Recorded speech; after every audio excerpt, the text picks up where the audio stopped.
కథ అమ్మమ్మ గారి బేరసారాలు. రచయిత్రి నంద్యాల సుధామణి గారు. స్వరం నాగమౌనిక. సంచిక.com ప్రచురితమైన ఈ కథ మీకోసం. ఎండాకాలంలో మేం మా అమ్మమ్మ గారింటికి పోయినప్పుడు మా అవ్వ చేసే రకరకాల వ్యాపారాలను మేం బాగా ఎంజాయ్ చేసేవాళ్ళం. బేరం ఎట్లా చెయ్యాలో నేర్చుకునేవాళ్ళం. ఆమె వ్యాపార నైపుణ్యం ముందు ఇప్పటి ఐఐఎం, ఎంబీఏ చేసిన వాళ్ళు కూడా బలాదురే. మా అవ్వ ఎప్పుడూ ఆయాసపడుతూ బలహీనంగా కనిపించేది. రోజల్లా మడుగుతోనే ఉండేది. మీద పడక, దూరం దూరం అని సదా హెచ్చరిస్తూ ఉండేది. తమిళ యాసతో తెలుగు మాట్లాడేది.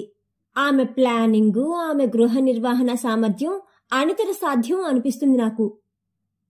ప్రతి ఒక్కటి ఏర్పాటుగా చెయ్యాలా అంటే పద్ధతిగా చెయ్యాలా అనేది ఆమె స్లోగన్. ఆమెకు సరైన వారసురాలు మా అమ్మ. అవ్వ వంట చేయడం నేనెప్పుడూ చూడలేదు. రాజారావు అనే కన్నడ వంటాయన ఉండేవాడు. మా బంధువుల్లోని వితంతు ఒక ఆవిడ వాళ్ళింట్లోనే ఉండేవారు. వాళ్ళిద్దరూ వంట చేసుకునేవారు. ఎండాకాలంలో అయితే వేరే వేరే ఊళ్ళల్లో ఉండే మా అత్తలు అమ్మమ్మ గారి ఊరికి వస్తారు కదా, వంటాయనతో పాటు వాళ్ళందరూ వంటగదిలో రకరకాల పనులు చూసుకునేవారు. మా అవ్వ మరికొందరు కూరగాయలు తరిగేవారు. అవ్వ అజమాయిషి చేస్తుండేది. ఆమె కూరలు తరిగితే అన్ని ముక్కలు ఒకే సైజులో ఒకే ఆకారంలో ఉండేవి. ఒక్క మాటలో చెప్పాలంటే పర్ఫెక్షనిస్టు ఆవిడ. ఆవిడకు జెరాక్స్ కాపీ మా అమ్మ. ఆకుకూర అయితే సన్నగా పొట్టు మాదిరిగా తరిగేది అవ్వ. ఒక్క మాటతో చూపుతో అందర్నీ నియంత్రించగల శక్తి ఆమెకు ఉండేది. కొడుకుల అమ్మంటే దేవతలా చూసేవారు. కోడళ్ళు ఆమె ప్రేమ మెప్పు పొందడానికి తహతహలాడేవారు. ఆమె అడుగులకు మడుగులొత్తేవారు. ఈ ఎండాకాలం 2 నెలల కోసం సంవత్సరమంతా ఆమె ఎన్నో రకాల ప్లానింగులు చేసి ఇంతమందికి కావలసిన అన్ని రకాల దినుసులు చవకగా వచ్చినప్పుడు కొని జాగ్రత్త చేసేది. ఆ కాలంలో చక్కెర రేషన్ షాపులోనే దొరికేది, బయట మార్కెట్లో దొరికేది కాదు. ఆమె ఎలాగో తిప్పులు పడి చక్కెర సేకరించి ఆ 2 నెలలు ఎవరికీ ఇబ్బంది లేకుండా చూసేది. అందరికీ పెట్టే బట్టలు కూడా ముందు ముందు కొని ఉంచేది. ఆమె స్టోర్ రూమ్ ఒక మాంత్రికుడి గుహలా ఉండేది. అక్కడ అందరికీ ప్రవేశం నిషిద్ధం. చీకటిగా ఉండి చిన్న బల్బు మాత్రమే వెలుగుతుండేది. అక్కడ కొన్ని రహస్య సమాలోచనలు, మంతనాలు తన కొడుకులతో కూతుర్లతో చేస్తుండేది అవ్వ. గూళ్లలోనూ కింద చిన్న పెద్ద కుండలు, కొన్ని ఇత్రి డబ్బాలు, రేకు డబ్బాలు ఉండేవి. వాటి నిండా రకరకాల సరుకులుండేవి. ఎక్కడేముంటుందో ఆమెకే ఎరుక. ఆమెకు రోజంతా రకరకాల వ్యాపారాలతోనే సరిపోయేది. ఈ వ్యాపారాలన్నీ ఇంటి పెరటి వాకిట్లోనే జరిగేవి. ముందు వాకిట్లో మా తాతగారి ఆఫీస్ రూమ్ ఉంటుంది. అందులో నుంచే లోపలికి రావాలి. అందుకనే అవ్వ ఎవరైనా అమ్మకందారులు వచ్చి పిలిచినప్పుడు హాలు వాకిట్లో నుంచే చేత్తో సైగ చేసి పెరటి వైపు రమ్మని చెప్పేది. ఈ ఎండాకాలంలో అమ్మమ్మగారి సంతానమంతా వస్తారని తెలుసు వాళ్ళకి. అప్పుడు అమ్మేవాళ్లు వరుస కడతారు. పెరటివైపు పెద్ద వరండా ఉండేది. ఒక 60 చెట్టి గుర్రబండిలో 2 ట్రంకు పెట్టెలతో బట్టలు తెచ్చేవాడు. అవ్వను పెద్దమ్మ అని పిలిచేవాడు. అతను ట్రంకు పెట్టెలో ఉన్న బట్టలన్నీ వరండాలో పరిచిన చాపలపైన వరుసగా అన్నీ అమర్చేవాడు. చీరలు, పంచలు, ప్యాంటు షర్టు గుడ్డలు, పావడాలు, జాకెట్ గుడ్డలు భారీ సంఖ్యలో కొనేది అవ్వ. ఆమెకు అప్పటికి 45 మంది దాకా మనవలు, మనవరాళ్ళు, 7 మంది కొడుకులు, కోడళ్ళు, 2 కూతుళ్ళు, అల్లుళ్ళు ఉన్నారు. మరి అందరికీ బట్టలు పెడుతుందావిడ. మా అవ్వ రోజల్లా మడితోనే ఉన్నట్లు ఉంటుందని చెప్పాను కదా, అందుకే కొంచెం ఎడంగా కూర్చుని కొత్త బట్టలకు దోషం లేదు కాబట్టి వాటిని మాత్రం ముట్టుకుని చూస్తుంది. ఎవరికి ఏ రంగు బాగుంటుందో తానే నిర్ణయించి ఒక్కో కుటుంబానికి బట్టలు ఎంపిక చేసి పక్కన పెడుతుంది. ఇక బేరం చేయడం అంటే ఆవిడ తర్వాతే ఎవరైనా. చెప్పిన ధరలో సగానికి తక్కువగా అడుగుతుంది. అంతకు మించి ఒక్క పైసా కూడా పెంచదు. ఆ చెట్టి ఏమో, పెద్దమ్మా మీరు దాంత మొండి పట్టు పడితే మేమెట్లా బతకాలమ్మా? మీరు బోనీ చేస్తేదా నాకు కలిసొస్తుందని ఇంత దూరం జట్కా ఖర్చులు పెట్టుకునిదా వస్తీని. మదరాసు నుంచి దా తెప్పిస్తేని ఈ బట్టలన్నీ. మీ మాదిరే నాకు పిల్లలున్నారమ్మా. అన్ని ఖరీదులు పెరిగిపోయినాయని మీకు తెలుసు కదా, నాకు గిట్టాలా కదా. మాలాంటి పేదోళ్ళ మీద దయ చూపించాలా మీలాంటి పేదోళ్ళు అని కొంచెంసేపు ఏడుపు గొంతుతో బతిమాలినట్టు మాట్లాడతాడు చెట్టి. ఆ ఏడ్పులు అవ్వ దగ్గర ఏమీ పనిచేయవు. ఆ అవ్వ మనసు అంత సులభంగా ఏమీ కరగదు. ఇంతింత వ్యాపారం చేసేవాడివి, నువ్వా పేదవాడివి, మాటలుదా బాగా నేరిస్తివి. ఈ బట్టలు మధురాసివి కాదు, ఏమీ కాదు. ఇక్కడే పామిడి నుంచిదా తెచ్చి ఉంటువు. పామిడి అంటే అది ఆ ప్రాంతాల్లో బట్టల వ్యాపారానికి పేరొందిన ఊరు. నాకు చెప్పక ఈ మాటలు. మదరాసు బట్టలేవో ఇక్కడి బట్టలేవో నాకు తెలీదా అని అతని గుట్టు బయటపెడుతుంది అవ్వ. సరేనమ్మా, ఇన్నేండ్ల నుంచి మీ ఇంటికి వస్తున్నా. నా మాటదా మీరు నమ్మరు. నేనేం చేస్తును? ఈ రోజు నా అదృష్టందా ఇట్లుంది. ఇంకో ఇల్లు చూసుకుంటాలేమ్మా. మీకుదా నా మీద దయమాలింది. ఏమో, ఈ పూట మీ మనసు బాగున్నట్టు లేదు. ఇంకోసారి వస్తులే పెద్దమ్మా అని అవ్వ సెలెక్ట్ చేసిన బట్టలన్నింటినీ ట్రంకు పెట్లో పెట్టుకుంటాడు, బెట్టు చేస్తున్నట్టు. మేమంతా చుట్టూ కూర్చుని చూస్తున్నాము. నాకు ఒకటే టెన్షన్. అయ్యో వెళ్ళిపోతాడేమో అని బిక్కుబిక్కుమని చూస్తున్నాను. ఏమీ భయపడకు, ఇచ్చే పోతాడు, చూస్తుండు అని గొనికింది నా పక్కనే ఉన్న మా అత్త, నా భయాన్ని గమనించి. సరేలే, మాకు ఇంకొకరెవరో వస్తారులే. నీవుదా నా మాట ఒప్పుకుంటే నీ ట్రంకు పెట్లు ఖాళీ చేసుకుని డబడబలాడించుకుంటూ పోతావు. నీవి ఈ రోజు పొద్దున్నే ఎవరి మొహం చూస్తేవో ఏమో నా బేరందా కాదనుకుని పోతున్నావు. ఎప్పుడు తీసుకునే వాళ్ళ దగ్గర ఇంత హఠం చెయ్యకూడదప్పా. ఇట్లా చేసేటట్లయితే ఇంకెప్పుడు మా కాంపౌండ్లోకి రాకుమీ. నాకు ఎక్కడ పనంతా అక్కడే నిలిచిపోయింది. దమ్మిడి ఆదాయం లేదు, గడియ పురుసత్తు లేదు అన్నట్లుంది నా పని అని ఇంట్లోకి పోవడానికి లేచింది. పురుసత్తు అంటే తీరిక.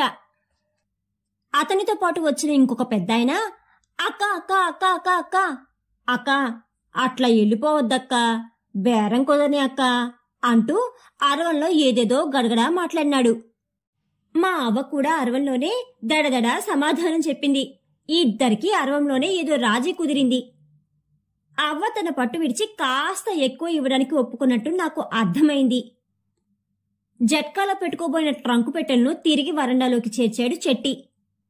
ముందే నీకు ఈ తెలివి ఉంటే ఇంత పని తప్పేదిదానే. ఊరికే పంతాలకు పోతావప్పా. కొంచెం ఆలోచన ఉండాలదానే. అయినా నక్కను తొక్కి వచ్చినావులే. నీకు మంచి లాభం వచ్చింది.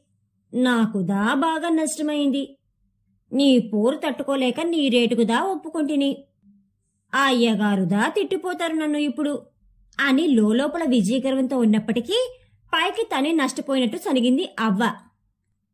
నాకైతే ఆ చెట్టుకి అవ్వ బేరం చేసే పద్ధతి తెలిసి ముందే రేట్లు పెంచి చెప్పినట్లు అనిపించింది. వెంటనే సరే అంటే అవ్వకు అనుమానం వస్తుందని కావాలని కొంచెం బెట్టు చేశాడేమోనని నా అనుమానం. అన్ని బట్టలు తాత రూములోని అలమారాలోకి చేర్పించింది అవ్వ. ఆమె వ్యాపారాలు పొద్దున్నే పాలు పోసే గంగమ్మతో మొదలవుతాయి. గంగమ్మ పేరుకు తగ్గట్టుగానే పాలలో ధారాళంగా గంగను కలుపుతుంది. ఎంత డబ్బిస్తామన్నా నీళ్లు కలపకుండా తాను పాలు పోయలేనంటుంది. ఏ రోజు ఎన్ని సేర్ల పాలు తీసుకున్నది తమాషాగా లెక్క పెట్టుకుంటారు వాళ్ళిద్దరూ. గడప మీద శుక్రవారం నాడు ఎర్రమట్టితో అలుకుతారు మా ఊళ్ళల్లో. దానిపై కాసిని పాల చుక్కలు పోసి ఎర్రమన్న చుక్కల గోడ మీద పొడుగ్గా పొట్టిగా గీసుకుని సేరు అర్ధసేరు అని లెక్కేసుకుంటారు. దాని ప్రకారం నెలాఖరున లెక్క చేసుకుంటారు. ఆ తరువాత కూరగాయల వాళ్ళు వస్తారు. ఇంతమందికి ఎన్ని కూరలు తీసుకోవాలో చూడండి. గంపలు గంపలు ఖాళీ చేసిపోయేవారు కూరగాయల వాళ్ళు. ఇక మామిడి పండ్ల వాళ్ళు వచ్చి బుట్టలు బుట్టలు పండ్లు ఇచ్చిపోతారు. సాయంత్రం అయితే మల్లెపూల వ్యాపారం. ఇంతమంది ఆడవాళ్లకు బోలెడు పూలు కొనాలి. తోటలో పూసే పూలు చాలవు. అవన్నీ మాల కట్టడం మరో పెద్ద పని. అప్పట్లో రోజు సాయంత్రం ఆడవాళ్లు తప్పనిసరిగా పూలు పెట్టుకోవాలి. మధ్యాహ్నం పూట పాత బట్టలకు స్టీల్ సామాన్లు ఇచ్చేవాళ్ళు వస్తారు. మా అత్త వాళ్ళంతా సంవత్సరం రోజులు దాచిపెట్టిన పాత బట్టలు తెచ్చేవారు. అవన్నీ వేసి వాళ్లకు స్టీల్ సామాన్లు కొనిపెట్టేది మా అవ్వ. ఆమెది వ్యవసాయ కుటుంబం కాబట్టి ఆశ్రితులు చాలా మంది ఉండేవారు. అమ్మ కట్టుకునే వరయూరు చీరలు మంచి రంగులతో పాతబడిన ఎంతో బాగుండేవి. పనివాళ్లు, జీతగాళ్ల భార్యలు, ఇతర ఆశ్రితులు అమ్మ చీరలు పాతబడకుండానే అడుగుతూ ఉండేవారు. మా అందరి పాత బట్టలు కూడా ఎవరో ఒకరికి ఇచ్చేసేది అమ్మ. ఒకసారి ఒక స్టీలు సామాన్ల వాడికి మా అవ్వ బేరం నచ్చలేదు. ఇవ్వను పొమ్మన్నాడు. నువ్వు వద్దు, నీ స్టీలు సామాన్లు వద్దు, మా బట్టలు మాకిచ్చి పో అన్నది అవ్వ కోపంగా. అతనికి కోపం వచ్చింది. ఆ బట్టల మీద తుపుక్కు తుపుక్కుమంటూ నోట్లో ఉన్న తాంబూలం ఉమ్మేశాడు. ఇంకెట్లా తీసుకుంటావు తీసుకో అని సవాలు చేశాడు. అతని దాష్టికానికి అవ్వ కోపం తారాస్థాయికి చేరింది. మాకేం పర్వాలేదు, మా పని మనిషి చేత నేను ఈ బట్టలు ఉతికించి తీసి పెట్టుకుంటాను. నీ మీద పోలీసులకు కంప్లైంట్ ఇప్పిస్తాను లాయరు గారి చేత. జైల్లో కూర్చుందోలే, జైలు కుడి తింటే అప్పుడు బుద్ధి వస్తుంది. మళ్ళీ ఎప్పుడైనా మా కాంపౌండులోకి వస్తేవా కాలు విరగ్గొట్టిస్తును. అమ్మన్నే పోయి మీ తాతను పిలుచుకుని రావే అని నా వైపు తిరిగి చెప్పింది. కళ్ళు కోపంతో ఎర్రబడిపోయినాయి ఆమెకు. అతను భయపడిపోయినాడు. పోలీసులు, జైలు అనేసరికి దడుపు మొదలైంది. తొందరపడి ఊశాడు గాని కొంచెం తెలివి తెచ్చుకుని మళ్ళీ రాజీకొచ్చి స్టీలు గిన్నెలు ఇచ్చినాడు. పెద్దవాడైన అతని మీద కోప్పడినందుకు బాధపడిందేమో. తాను కట్టుకున్న చీరలు 2, తాతగారి పంచెలు అతనికి ఉచితంగా ఇచ్చింది అవ్వ. అన్నం తింటావా, ఆకలి మీద ఉన్నట్టున్నావు అని అడిగింది. తింటానన్నాడు. అన్నం పెట్టింది. 2 మామిడి పండ్లు చేతికిచ్చింది. అతను వెళ్ళిపోయినాడు. ఆకలనేటుంది పిచ్చి వెధవకు, అందుకేదా అట్లా చేసినాడు అని సమర్థించింది అతన్ని అవ్వ. అలా సాగుతాయి మా అవ్వ బేరాలు. సాయంత్రమైతే అవ్వకు జడ వేయడానికి పక్క వీధిలో ఉండే పెద్దావిడ వచ్చేది. ఆ కాలంలో పెద్ద ముత్తైదువులకు జడవేసి అలంకారం చేస్తే పుణ్యమని భావించేవారు. అందులో కొడుకులను ఎక్కువగా కన్న తల్లికి మరీ స్పెషల్ గౌరవం. మేం వాకిట్లో ఉన్న చెమేలి పూలు, తోటలో ఉండే బొండు మల్లెలు, పన్నీరు మల్లెపూలు అనే ప్రత్యేక రకం మల్లెపూలు కోసి తెచ్చి ఇచ్చేవాళ్లం. ఆవిడ మా అవ్వ జుట్టు తువ్వి జుట్టు పాయల మధ్యలో పూలు పెట్టి వంకీ జడ అల్లేది. గుండ్రంగా కొప్పు చుట్టి పూలు కట్టి పెట్టేది ఆ పెద్దావిడ. జడ వేస్తున్నంతసేపు ఒకంత గర్వంగా చేతిలో అద్దం పెట్టుకుని చూసుకుంటూ ఉండేది మా అవ్వ. అవ్వకు అప్పటికి 60 ఏండ్లు దాటినా జుట్టు నల్లగా పట్టుకుచ్చు మాదిరి ఉండేది. పచ్చని రంగుతో, రూపాయంత బొట్టుతో, కండ్ల నిండా కాటుకతో పార్వతీదేవిలాగా ఉండేది ఆమె. అక్కడ అరటినారతో పువ్వుల దండ కట్టేవారు. నాకు చాలా ఆశ్చర్యంగా ఉండేది. అరటి బోదెను నీళ్లలో నానబెట్టి దాన్ని చిన్న దారాలుగా చీల్చి ముళ్ళు వేసి చిన్న పెద్ద ఉండలు చుట్టి పెట్టేవారు. ఒకరోజు ఈ కార్యక్రమాలన్నీ అయ్యాక చీకటి పడే వేళకు వచ్చినాడు ఫక్రుద్దీన్, మా అవ్వ ఆస్థాన దర్జీ. రాగానే అప్పా నమస్కారం అని మా తాతకు, మామలకు వంగి వంగి దండాలు పెట్టాడు. ఇన్ని రోజుల నుంచి చెప్పి పంపుతుంటే ఇప్పుడుదా నా కుదిరింది నీకు ముహూర్తం, ఇంకా అర్ధరాత్రి వేళకు రావలసింది. అయినా నువ్వు రావడమేదా మాకు శ్రీ మహావిష్ణువు వచ్చినట్టు, వచ్చినాడయ్య గుత్తి నవాబు అని సాధిస్తూ అలమార్ల నుంచి మా బట్టలు మరికొందరివి తెచ్చి ఇచ్చింది. దూషణ భూషణ తిరస్కారాలకు అతీతుడినన్నట్లు నిర్వికారంగా అవ్వవైపు చూసినాడు ఫక్రుద్దీన్. గుడ్డ సంచిలో నుంచి ఓ పుస్తకం, ఓ చాక్పీస్ ముక్క, సగం అరిగిపోయిన పెన్సిల్ బయటకు తీసి పెన్సిల్ చెవిలో పెట్టుకున్నాడు. అతని బట్టతల, మెల్లకన్ను, చెవిలో పెన్సిల్ చూసి నాకైతే నవ్వాగలేదు. మరికొందరు పిల్లలు కూడా ఫక్కున నవ్వారు. అతనేం పట్టించుకోలేదు. స్థితప్రజ్ఞుడిలా నిరామయంగా ఉన్నాడు. మగపిల్లలవి ఆల్తీ అంటే ఆది బట్టలు ఇచ్చి వేరువేరుగా ఎవరివి వాళ్లకు చుట్టలు చుట్టించి రకరకాల సూచనలు, హెచ్చరికలు చేసింది అవ్వ. పుస్తకంలో ఏదో రాసుకున్నాడు అవ్వ సూచనలు. అతనికి ఎంతవరకు అర్థమైనాయో గాని అయోమయంగా దిక్కులు చూస్తూ తలూపుతున్నాడు. ఆడపిల్లల పావడాలు, జాకెట్ల గురించి మరింత ఎక్కువగా సూచనలు చేసింది అవ్వ. ఒక్కో గుడ్డపైన పెన్సిల్తో ఏదో రాసుకున్నాడు. రంగుల గుడ్డలపై చాక్ పీస్తో ఏవేవో రాసుకున్నాడు. 2 రోజుల్లో తేవలసినవేవో మళ్ళీ మళ్ళీ చెప్పి పంపింది అవ్వ. అతను తలగొక్కుంటూ సరే అమ్మయ్యా అంటూ వెళ్ళిపోయినాడు. 2 రోజులు కాస్త 4 రోజులైనాయి. మనుషులను మీద పంపి గుర్తు చేశాక ఒకరోజు తను కుట్టిన బట్టలను తీసుకొచ్చాడు ఫక్రుద్దీన్. వద్యశిల ముందు నిలబడ్డ మేకపిల్ల మాదిరిగా అవ్వ ముందు కూర్చున్నాడు. కోర్టులో జడ్జి ఏం శిక్ష విధిస్తాడోనని భయపడుతున్న ముద్దాయి మాదిరిగా బిత్తరు చూపుడు చూస్తూ కూర్చున్నాడు ఫక్రుద్దీన్. లోపల వాళ్ళ దేవుణ్ణి తలుచుకుంటున్నాడేమోననుకున్నా నేను. అవ్వ మా అందర్నీ పిలిచింది. అతను మాకు కుట్టిన బట్టలను మా మీద పెట్టి కొలత చూశాడు. నాకు కుట్టిన పావడ జాకెట్టు నాకంటే 2 ఏళ్లు పెద్దదైన మా మేనమామ కూతురికి సరిపోయింది. నాకంటే చిన్నపిల్లలకు కుట్టిన పావడ జాకెట్టు నాకు సరిపోయింది. మా చిన్నన్నకు కుట్టిన నిక్కరు షర్ట్ అయితే అతనికి లొడుంగు బుడుంగు అయ్యి అతనికంటే పెద్ద వయసు వాడైన మా పిన్నమ్మ గారి అబ్బాయికి సరిపోయింది. మా అవ్వ తల పట్టుకుని కూర్చుంది. ఎన్ని జాగ్రత్తలుదా చెప్తినిరా, చివరకు ఇట్లా ఒకరిదా కుట్టి చచ్చినావు కదరా త్రాష్టుడా. నీ తలలోదా మెదడు ఉందా బంకమట్టిదా ఉందా అని రకరకాలుగా మందలించింది. పెరిగే పిల్లోళ్ళని కొంచెం పెద్దగా కుట్టినాలే అమ్మయ్యా, అంతా మన పిల్లోళ్లే కదా, ఎవరికి ఏది సరిపోతే అది వేసుకుంటారులేండి. చిన్న పాప గొడవలు పెద్ద పాప వేసుకుంటాది, పెద్ద పాపవి ఇంకో పాప వేసుకుంటాదిలేండి. చిన్నయ్యవి పెద్దయ్య వేసుకుంటారులేండి, పాడైతే చెయ్యలేదు కదా నేను అని అదేమి పెద్ద తప్పేమీ కాదన్నట్లు ఆ మాత్రం సర్దుకోవడం చేత కాదా అన్నట్టు చెప్పినాడు నెత్తిమీద పెన్సిల్తో గోక్కుంటూ.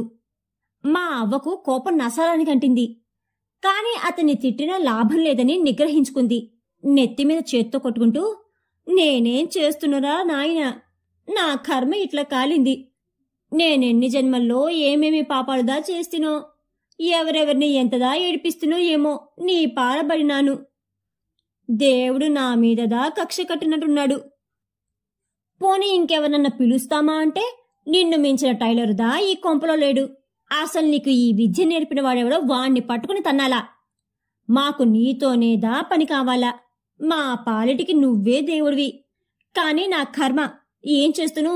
సరే, ఈసారైనా సరిగ్గా కుట్టు, పెద్దగా కుట్టక అని 1,00,000 సూచనలు చేసి మరికొందరి బట్టలిచ్చింది మా అవ్వ. అవ్వ నిష్ఠురాలన్నీ శివుడు గరళం మింగినట్టు మింగేసినాడు ఫక్రుద్దీన్. శివుడు గొంతులనే విషయాన్ని మింగినాడు కాని ఫక్రుద్దీన్ తన పెద్ద బొజ్జులో అవ్వ నిష్ఠురాల్ని సర్దేసుకున్నాడు. అవ్వ సూచనలు వినే కొద్దీ అతనికి మళ్లీ గందరగోళం మొదలైంది. పెన్సిల్తో మధ్యలో తల మీద గోక్కుంటూ బట్టలపైన ఏవో రాసుకున్నాడు. అయోమయం ముఖంతో అవ్వకు నమస్కారం చెప్పి ఇంటికి బయలుదేరాడు. ఈసారి ఎవరికి కుట్టినవి ఎవరికి సరిపోతాయో ఆ దేవుడికే ఎరుక. కాని మా అవ్వ మదరాసు తెలివితేటలు పల్లెటూరి ఫక్రుద్దీన్ ముందు వెడతలా పోవడం మాత్రం నాకు భలే నవ్వు తెప్పించింది. మా మామలకు, అత్తలకు, పిల్లలందరికీ కూడా. అందరూ దాన్నొక వినోద కార్యక్రమంలాగా చూశాము. అందరూ అవ్వ ఫక్రుద్దీన్ మధ్య సంభాషణలు తలుచుకుని నవ్వుకున్నారు. బట్టలు కుట్టించుకోవడం అయిపోయింది కనుక నేను మా చిన్నన్న మరునాడే ఊరి బస్సు ఎక్కినాము. మా ట్రంకు పెట్టెలు బస్సు పైకెక్కాయి. కండక్టర్కు, డ్రైవర్కు మా గురించి ఎన్నో జాగ్రత్తలు చెప్పి పంపినారు మామ వాళ్ళు. అందరికీ నమస్కారాలు పెట్టేసరికి నడుము పీకేసింది. మా ఊరు ఎప్పుడొస్తుందా అని కిటికీలోకి తలదూర్చి కదిలిపోతున్న కొండలను, పొలాలను గమనిస్తూ కూర్చున్నాను బస్సులో. కథ కంచికి మనం ఇంటికి రచయిత్రి నంద్యాల సుధామణి గారిచే రచించబడి సంచిక.com లో ప్రచురితమైన ఈ కథ గనక మీకు నచ్చినట్లయితే please like, share and subscribe to our channel.